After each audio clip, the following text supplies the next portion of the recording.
사상 처음 별도로 열린 한미일 정상회담에서 삼국 정상은 공동 위협이 생기면 즉각 협의하기로 약속했습니다. 윤석열 대통령은 캠프 데이비드에서 6시간을 머물며 한미일, 한일 회담을 잇따라 진행했고 삼국 공동 기자회견도 진행했습니다. 취재 기자 연결해서 자세히 들어보겠습니다. 조성호 기자. 네, 정치부입니다. 네, 먼저 한미일 정상회의 내용부터 짚어주시죠. 네, 윤석열 대통령과 조 바이든 미국 대통령, 기시다 후미오 일본 총리는 사상 처음으로 한미일 정상회의만을 위해 만났습니다. 바이든 대통령이 취임 이후 캠프 데이비드에 외국 정상을 초대한 것도 이번이 처음입니다.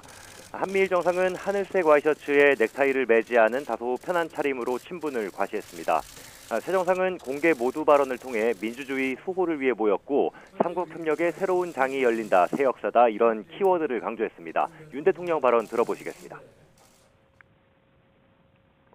프랭클린 루즈벨트 대통령은 자유는 주어지는 것이 아니라 쟁취하는 것이라고 했습니다. 우리 각자의 자유가 위협받거나 훼손되지 않도록 우리 삼국은 단단하게 결속해야 할 것입니다. 오늘은 삼국 협력의 제도적 기반과 추진 의지를 확고히 한 역사적인 날로 기록될 것입니다.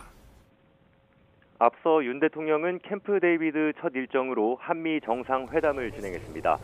지난 4월 워싱턴 국빈 방문 이후 넉 달 만입니다.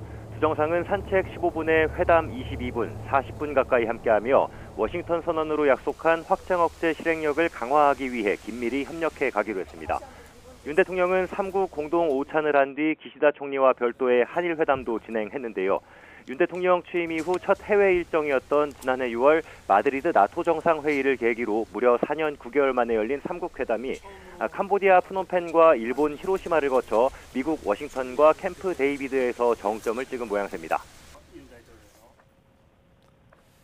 삼국 정상이 회의를 마친 뒤 함께 기자회견도 열었습니다. 어떤 내용이 나왔죠? 네, 모두 세 가지입니다. 캠프 데이비드 원칙과 캠프 데이비드 정신, 또 3자 협의에 대한 공약입니다. 공동 위협에 대한 신속한 협의가 핵심 내용인데요. 한미일의 공동 이익과 안보에 영향을 미치는 도전이나 도발, 위협이 생기면 정보를 공유하고 조율된 메시지와 함께 대응 조치를 협의한다는 내용을 담았습니다. 그동안 한일 관계가 정권에 따라 냉탕과 온탕으로 가면서 삼국 안보 협력 역시 냉각기가 있었는데 지난 3월 한일 관계 정상화에 이어 이번엔 삼국의 틀을 제도화, 명문화해서 거스르지 않겠다는 뜻으로 풀이됩니다. 공동 성명격인 캠프 데이비드 정신에는 포괄적 협력 방안이 총망라됐고 캠프 데이비드 원칙에는 향후 견지해야 할 원칙들이 담겼습니다. 앞으로 한미일 정상회의를 최소 연 1회 이상 열고 삼국 국가안보실장과 외교, 국방, 산업장관끼리도 매년 회의를 열기로 약속했습니다. 영내 평화와 관련해 중국을 직접 겨냥한 것도 눈여겨볼 점인데요.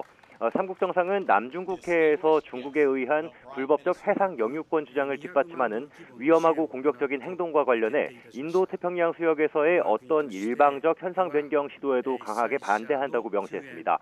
삼국 정상은 공동 기자회견을 통해 한미일의 끈끈한 협력, 진화한 밀착 행보를 대내외에 공표했습니다. 캠프 데이비드에서 6시간 이상 머문 윤 대통령은 이로써 모든 외교 일정을 마무리하고 오늘 밤 바로 한국행 비행기에 오르게 됩니다. 지금까지 정치부에서 YTN 조성호입니다.